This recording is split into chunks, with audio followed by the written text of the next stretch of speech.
Саламатсыздарбы, кесиптештер, чакырылган коноктор. Аскарбек Сапарбекович, сиз былтыр абдан жакшы иштедиңиз, калыстык болуш керек. Быйыл дагы ошол былтыркы кетирген кемчиликтердин бардыгын аягына чейин чыгарып, тегиздеп жакшы иш алып барасыз деген ойдомун, үмүттөмүн. Анан менде бир суроо болуп атат. Кечеден бери менин дарегиме көптөгөн телефон чалуулар болду. Ошол Россельхознадзордун кечээинки ошол биздин ошол жеке ишкерлерге балык чарбасында иштеп аткан эмгектенген биздин жеке ишкерлерибиздер кайрылып атат. Ошол форель балыгы жана икразын экспорттоо боюнча убактылуу Россия Федерациясы токтотулду деп атат. Ушулга бир өзүңүз маалымат берип койсоңуз. Bizde ошол балык чарбасында маалымат үчүн айтып коюшубуз керек. Жылыга өндүрүш экесе көбөйүп атат. 2021 жылда балык менен алектенген чарбабыз 194 болсо, 2022 жылдын жыйынтыгында 194 болсо, 2022 жылдын жыйынтыгында 292 болду. Көлөм көбөйүп атат. Бирок мына аякы күндөрдө бул январь айында тактап айтканда 13 январда биринчи кат келген Россельхознадзордон 3 компаниядан келип аткан балык продукциясында ошол антибиотиктер табылып атат. Буну карап чектөө киргизгиле деген.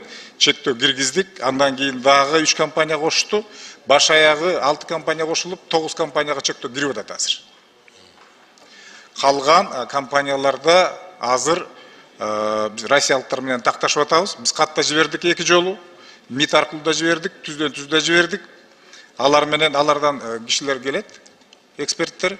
Анан бу жеринде жанакыл туура эмес технология менен өндүрүштүн алектенгендерди кыдырабыз. Анан ошону менен бир чечим кабыл алынат. Бул эми ИАЭПтин алкагындагы талаптар бар, ошолорго жооп бериш керек. Жооп бербеген чарбалар чектелет. Ошон үчүн бул бизде Кыргызстанда абдан мынакей прогрессивдүү өсүп атпайбы? Ошон үчүн ушул жактан шарттарын түзүп бергенге аракет кылыш керекпиз да. Туура айтасыз. Шуну бир карап коюш ушул жагы. Анан экинчи суроо Макулбек Үсөнбекович. Сиз ушул бюджетти кабыл алып атканда сиз тапшырма бердиңиз эле. Бакыт Шергечевке да бердиңиз эле, башка өзүңүздүн алдыңыздагы жетекчиликке да бердиңиз эле. Талас областында, Талас районундагы 2 мектеп боюнча 95% бүтүп калган 2 мектеп. Нанаев атындагы орто мектеп менен Балбал атындагы орто мектеп. Бүгүнкү күнгө чейин сиздин тапшырмаңыз аткарылган жок да?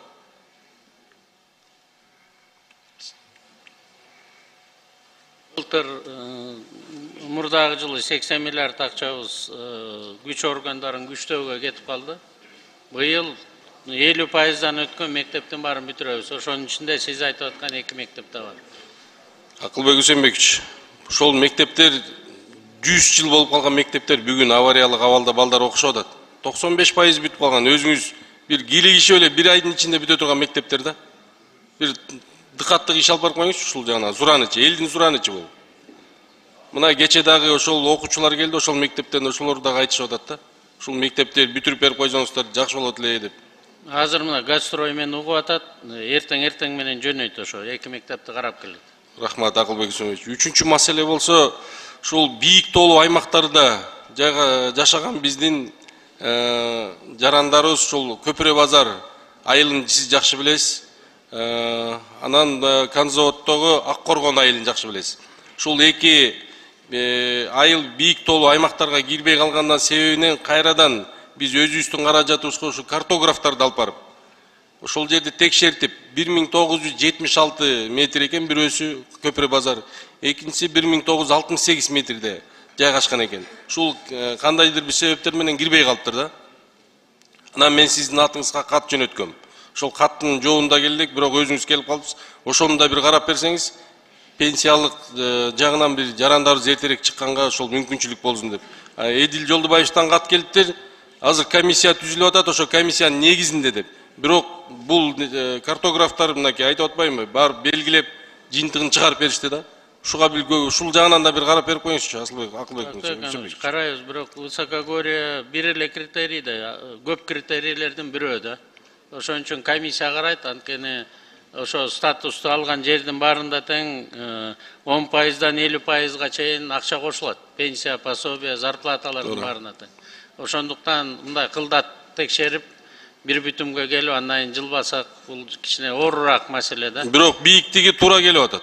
Эми калганда шарттар бар да. Ошонун баарын комиссия атайын. Калган шарт жок ар жерде, Акылбек Үсөнбекович. Мен изилдеп карап чыктым, сиз да бир карап коюңуз.